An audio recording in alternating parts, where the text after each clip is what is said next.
Hello! Welcome. Wait, hang on. No, hang on. Wait, where am I? Yeah. Yeah, yeah. Okay, that'll be good for the thumbnail. Right.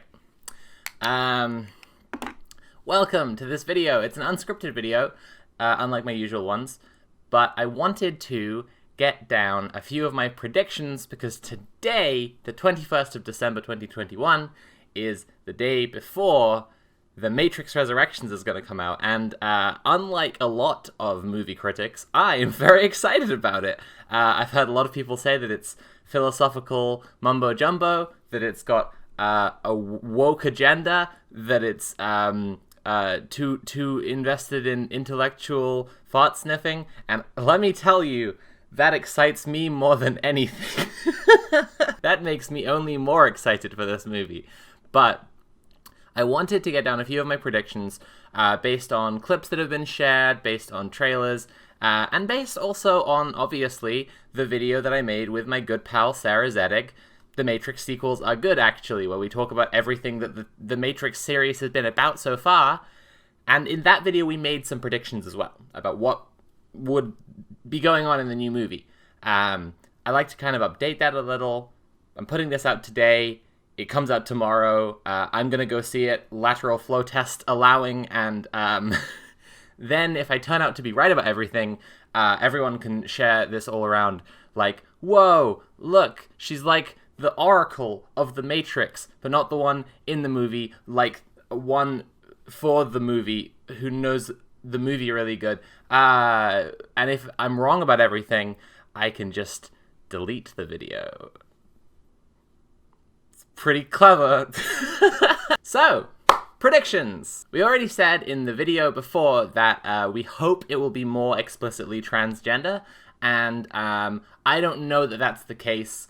I will say there's a character called Bugs who does appear to have blue hair and pronouns. That's very exciting. They hop around all over the place like a bunny, because they're like Bugs Bunny, get it? But also, like, they're breaking the physics of the world, like bugs, get it? And rabbit is like, follow the what? It's a whole thing. And when people say the woman with the blue hair, I haven't seen the movie yet, and I might be wrong to say this, but that annoys me because I don't know. I know. I am doing the absolutely classic Tumblr SJW move. Did you just assume their gender? But I also don't know that they will be a woman using she, her pronouns. I will find out tomorrow. We know that the character of Switch in the original Matrix was going to be a gender fluid or non-binary person who had a different gender inside and outside of the Matrix, and that was vetoed by the studio. And then I wonder, how much is this new character Bugs kind of a fulfillment of that original wish now? And we'll just have to see. We'll just find out tomorrow. I'm realizing this is the game now. We'll just have to see tomorrow. So in terms of more explicitly transgender, that might be the case. It might be the case with that character already. But I made a prediction, and I've made it in a few places, that Neo would be a woman in the Matrix. I made another prediction, like, what if Neo is in Trinity's body outside of the Matrix? Like, maybe they were only able to save one body or something like this. But that's looks to be completely wrong. Which I guess I'm underselling the value of my own predictions here by pointing out me being wrong about stuff before. But alternate theory, and again, this is motivated by the hope that they will make the new Matrix more explicitly trans. I fully admit to my trans agenda on this prediction, and that's okay. But what if, in fact, Trinity and Neo are both together in Neo's body? Huh? What if they saved her as a program when she died, and then she's gonna be in Neo's body? She's a woman in the wrong body. It's a thing. Maybe. We'll see.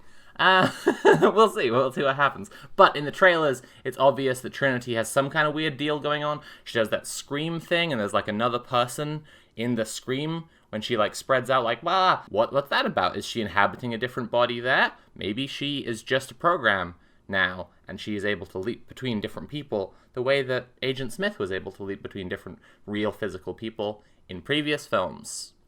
Could be. Okay, leaving my trans agenda behind, onto other predictions other people might find more interesting. The Matrix is a movie in the world of the new movie. This is interesting. This is a prediction I made in the video we made before, which already appears to be true. Let me say what I mean by that. In trailers and clips that have been released, it can be seen that they are projecting scenes from the first movie, The Matrix, onto like a screen with a slash down the middle in the Matrix, right? So that would appear to be true. I'm going to counter my own point. We don't know that that's necessarily true, because in one of the clips they released, Morpheus, now played by Yahya Abdul-Mateen II, says to Neo that, like, we thought it would help you remember, or whatever. And I think it's possible that it's not a movie that exists within the world, but, like, somehow they've got the footage of Neo's life? I don't know. Hey, still kind of unscripted, off the cuff here, but I was editing this video and I noticed a thing I really wanted to talk about as well, which is how cool this particular shot is, and it actually fits into what I'm saying here already really well as well. The Matrix franchise has had a long history of, like, playing with the meta nature of being in the Matrix and watching a movie about being in the Matrix while that movie is claiming that your reality is itself a simulation. And this shot is a perfect update of our understanding of technology in the time since the last Matrix movies came out. Before, it was all this, like, polygon, code raining, black and green, environment, because that's how we conceptualize 3D models for video games to be, this very bare bones kind of reality. And now we're more familiar with things, with shots like this from events like E3, where they're showing off games. They'll show, the most basic wireframes, and then the textures laid on top, and then the final render with all of the lights and shadows in it, right? It's like, this shot is an updated version of what they were doing in previous movies, including what Sarah argued in our video, that maybe Neo knows he's in a movie because you can see the reflection of the cameras and the lights, right? It's possible that this is almost an updated version of an acknowledgement that they're in a movie, because in the originals, the best they could do was acknowledge they're in a movie, whereas here, this is almost like in-engine render footage of the video game. It's like that. Someone pointed out that, the architect obviously has, like, footage from within the Matrix on all his screens, and the footage that he has from within the Matrix looks like the movie The Matrix Reloaded, which in the world is kind of a funny and cheeky thing, but could be, could counter that point and actually know that the Matrix isn't a movie that exists within the Matrix Resurrections. But I think it is. I still think it is. I think that what's going to happen is that the Matrix is like an underground film that's suppressed and people aren't allowed to watch it because it exposes the truth of the Matrix. And so they will make a lot of what we talked about in the previous video a lot more explicit about people who are Matrix fans, right? Who are good or aren't good. People who are Matrix fans who you can't necessarily trust, right? Who've had their mind expanded by the knowledge that you're in the Matrix because they watched the Matrix, but some of them haven't responded to that knowledge the way that the creators of the Matrix hoped, right? So it's literally, it's this meta commentary that we already argued that the sequels engages in to do with the fandom, I think could be going on in this new movie as well. Speaking of that meta commentary, onto my next section, the villain. Jonathan Groff looks set to be playing the villain in this new movie, but in scenes that have been released, he is clearly attempting to be jovial and friendly towards Neo and seems hyped about The Matrix. So, is Jonathan Groff's character a fan of The Matrix, as already commented on, right? Is he someone who thinks that he understands and is a resistance fighter and is actually part of the problem? Well, it looks like in the theme of the movie Resurrections, right, the Oracle is back and played by a new actor, Morpheus is back and played by a new actor. It seems that Agent Smith is back and is being played by Jonathan Groff. Smith has been resurrected into this new character. I now can't remember where I heard that, so if that's from my brain, I'm claiming that prediction as well. But if it's not, then I guess leave me a comment and let me know. However, the character that Groff is playing appears to also be the CEO of a big tech company, and I can't help but wonder, and when I say wonder, what I mean is make this prediction over and over and over again on Twitter, that Groff's character is Elon Musk. Famously, Elon Musk, at times the world's richest man. I don't know if he currently is, but he's certainly a billionaire, which is morally indefensible. If you were shared this video by someone who likes me and you disagree with that statement, hi, hello. You're wrong. So,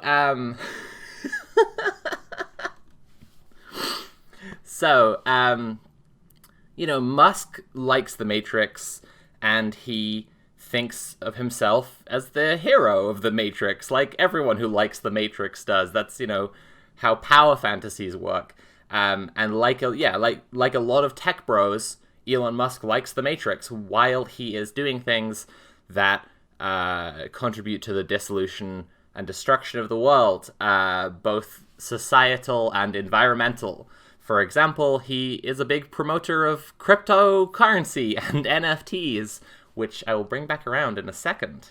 In The Matrix Sequels Are Good, actually, my video with Sarah Zedig, we argued that Agent Smith, especially when he takes over the body of Bane, is like a Matrix fan who you think you can trust because they're also a Matrix fan. They're someone who's taken the red pill, but actually they're a cop, right? In the first movie, cops were the enemy. Right, the agents were these cops. It was a metaphor for how, like, when you are transgender, and you try to just exist, sometimes people will and they'll turn into a cop of the status quo, a defender, an agent. Right, Morpheus explicitly is like, they are the gatekeepers. They hold all the keys. Right, they are the boots on the ground, the goons, the thugs that defend the status quo. In the first movie, cops are the enemy. In the sequels, cops have evolved, right? There are agents, and we see Neo just beat them all into pudding really easily, but then there's Agent Smith, who is a cop who has become unplugged, and what's his deal? Well, his deal is he thinks of himself as being like the runners. He says, "Neo, set me free." What's that, Mr. Anderson? You don't want a hash brown? Why, Mr. Anderson? Without the hash brown, the whole breakfast illusion is destroyed. Without the hash brown, the integrity of the breakfast is no more, and you have to just admit to yourself that you're eating a burger at 9 a.m. Well, oh wow, I really lost my train of thought with that one. What the hell am I talking about? The Matrix. I think that when you look at the history of online, this might be a hot take that some people have trouble with, but the Matrix is a bit like the internet. It's a thing. And when you look at the history of online and its intersection with the history of the Matrix fandom, which, is more or less just a circle because most Matrix fans are extremely online, you see that a lot of the people who thought they were Matrix fans fell in with the rise of Neo reaction online. That's something we comment on in the Matrix sequels are good, actually, as well. And those people are people who see themselves as good, but actually they're enforcers of the status quo. They're cops. They're cops for the system. They're cops. They're defenders of the status quo, of power. They are the gatekeepers, and they hold all the keys. And what has happened in our modern time since the Matrix sequels? Well, those people who think of themselves as red-pilled, who think of themselves as based, who think of themselves as Matrix fans, have gone on to make their whole own society that's very not like what the Matrix would want from you. And I think it's interesting to see this character that Groff plays, whether he is Elon Musk or whether he's not, is in charge of a big company, seems to be a person of note and of status in the world, like this kind of misunderstanding Matrix fan has gained a lot of power inside the Matrix in the meantime. However, if you'll bear with me for a second about the idea that he is Elon Musk, I'd like to talk about the code zombies. In the trailer, we've already seen that there are two things. One, I've got a note here, it says, "Old man Neo hates phones," and that is the case. We see in the movie that Neo is looking around at all these kids who are on their phones, and he's like, these damn kids, all on their phones. We don't even log into the Matrix on our computers anymore. We get oppressed by the machines on our phones. And I have to wonder if this is a theme that's running through this, right? Where they've got phones and then they've got green-eyed code zombies. And as I said before, Elon Musk is someone who promotes cryptocurrency and NFTs, which are consuming a shocking amount of power, equal to like the size of a small industrialized nation, which is rapidly accelerating climate change. It's not responsible for it. There's a lot of other stuff like communism that we can do to stop climate change, but cryptocurrency is very much not helping, and Elon Musk promotes cryptocurrency. Elon Musk fanboys, being fanboys of the richest man in the world, are kind of motivated by greed. You could say they are green-eyed monsters. Huh? I don't know. There you go. That's a bit of my ideas of what's going on there. We've also seen a lot of shots of, like, war in the trailers, and I have to wonder whether it's possible that humans who are freed fought a war against each other to go back into the Matrix. Like, some people were like a sizable number of people were like, I love the Matrix, give me that soft beef, even though it's not real, my brain will make it real. That's a kind of a, that one I think is like a wild card prediction. That's the curveball. I don't think that one is necessarily true. I'm just kind of interested by the idea. What if that's what they've done with the time in between? Like, what if people were freed, but then a whole bunch of them were like, whoa, real life sucks, let me back into the Matrix. Which would be an interesting thing for them to play with, that notion that like a significant number of people are like Buck Angel. No, what's his name? Cypher. Why can I never remember that? A significant number of people are like Cypher and want to be plugged back into the Matrix and want to forget. Quick post-recording note, I am painfully aware that the war between the machines and the humans is a metaphor for class war. Please don't come after me in my comments. I've read your boy Karl Marx, okay? I know, I agree. This is just a theory, okay? Speaking of Cypher in the original film, who I feel the character of Bane, the Agent Smith possessing Bane, is largely like a redo of that character. We covered this, a lot of the sequels are kind of like redoing the original in more detail and arguably better. And the character of Bane infested with Agent Smith is, you know, this traitor from within, and that's the same as Cypher, right? And the thing about Cypher is he says to the agents that he'd like to be plugged back in and be afforded a certain level of privilege in society. He'd like to be someone important, he says, like an actor. And that's because in the original script, Cypher's last name is Reagan. He's a direct, like, reference to Ronald Reagan and his betrayal of his best friend, Rock Hudson, who died of AIDS, and his betrayal of the entire LGBT community, who he was quite tight with until he did genocide against them.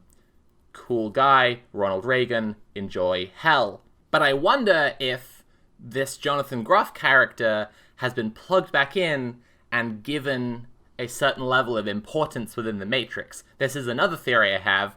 What if the machines saw that Agent Smith is dangerous, which they clearly did at the end of the last movie?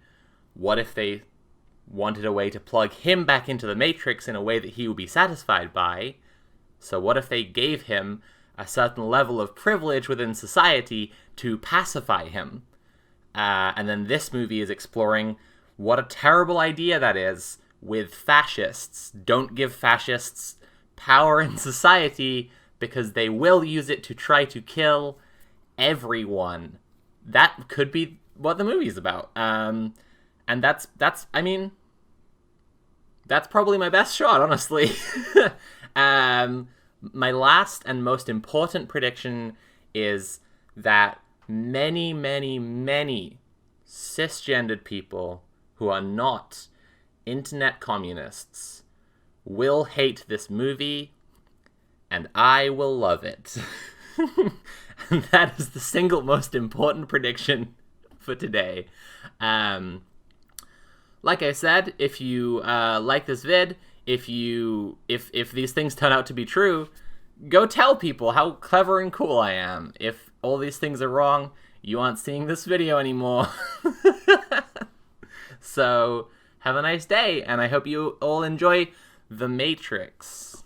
Oh, and also check out my Patreon. That's how I make money. That's an important one.